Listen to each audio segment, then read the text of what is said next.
Yo my dudes, and what is up? Welcome back to the channel. So in today's video we're gonna go through how we can perform this insane stagger punish by using this novel technique known as the frost cancel. So are you ready? Let's go. Alright, so the secret sauce behind this technique is by utilizing Odin's Rift Slip in conjunction with Shiva's Cold Snap. So this would allow you to freeze that stagger meter and save you precious seconds and extend your combo so it can deal out copious amounts of damage. In addition to that, you'll be using iconic abilities that have long animations to allow Odin's Dancing Steel to recover in time. Alright, one last thing to remember is when you're doing the frost cancel, always push the analog stick towards the enemy to ensure that you frost cancel through him. If you don't do that, you're gonna actually bounce off him and you're gonna lose precious distance as well as precious time. Okay, so before we get into the mechanics and the sequence, one last thing is this video was filmed before I had unlocked the Gotterdamerang as well as the Genji Gloves. So the damage that you see here is not the maximum damage. It can go way higher than this. Plus, this is in the main game, it's not even New Game Plus yet. This combo is highly effective and very practical for New Game Plus, so the sky is the limit.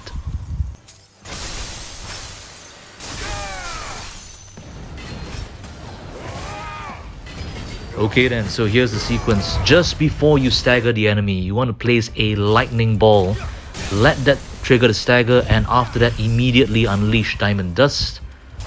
Once the animation is over, straight away cancel out of that with Frost Cancel into a Zantetsuken.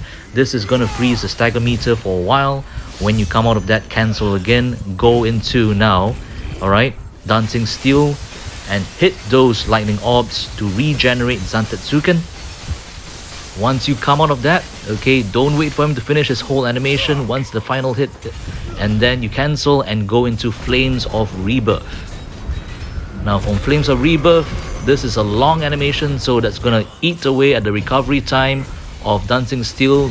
Good, cancel out of it, go into Megaflare right now. Once again, okay, let the whole animation run its duration, and then now here do another Zantetsuken. Second one you've unleashed, big damage already, but it's not over yet. After this, okay, hit into that lightning orb with another Dancing Steel that would have regenerated by this time. This gives you your third Zantetsuken.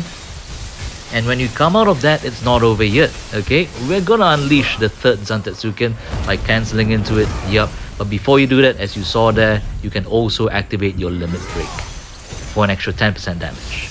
Okay, but it's not over yet. We still got a bit more time. So what do? A lot of time, right? We unleashed by now Shiva's Diamond Dust that has fully recovered.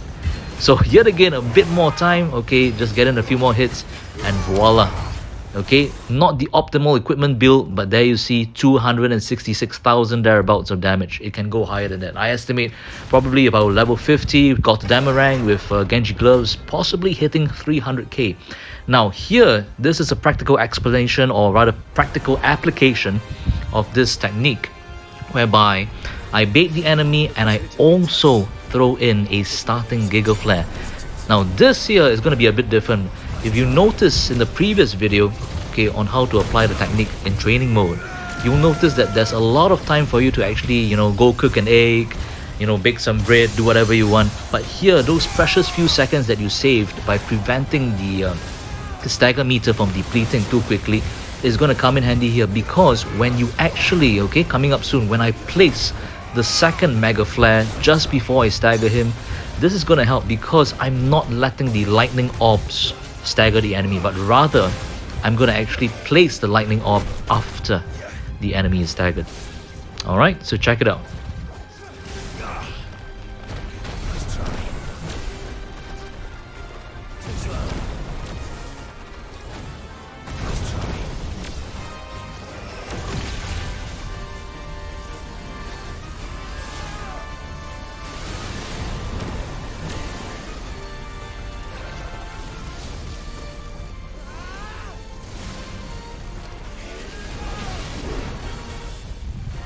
Okay, so we've got level 4 Megaflare right now. We're just about to unleash it, so bide your time, wait for the proper opening. Just about now, this is where, alright, we let her rip, and this is what I said. We're not gonna let lightning orb stagger the enemy, but rather the enemy will be staggered by a normal hit, and this is where you place lightning rod immediately after you staggered. So those precious few seconds that you saved earlier will come in real handy here to allow you to do at the very least, a second diamond dust at the very end. So yeah, this is the practical application of this technique, because ideally, yeah, the enemy is not gonna be like, you know, training mode and just remain standing there stationary for you to like, okay, come to me, place a lightning rod, you know, on me to stagger me. No enemy is gonna be that stupid. But with this, you can fit in extra damage by using an L4 Megaflare, which would more or less, along the way, trigger that stagger. Now what's stagger? Alright, so sadly, this video, as you see at the end, right, this one here, the enemy after the second, coming up soon, after the second Zantetsuken, the enemy will actually be KO'd immediately, one shot from this stagger. So he didn't have enough health, so that's one thing. But if you fight, let's say level 50 Svarog, for instance, this is gonna do the job for you and one shot him without a problem.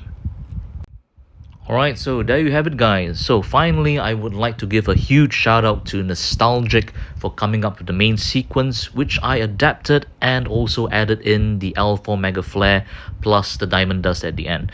But do take note also, for the practical uses of this, you have to be switching between icons very quickly. You cannot afford to lose or pause, or else you lose those precious seconds. But this will work nonetheless.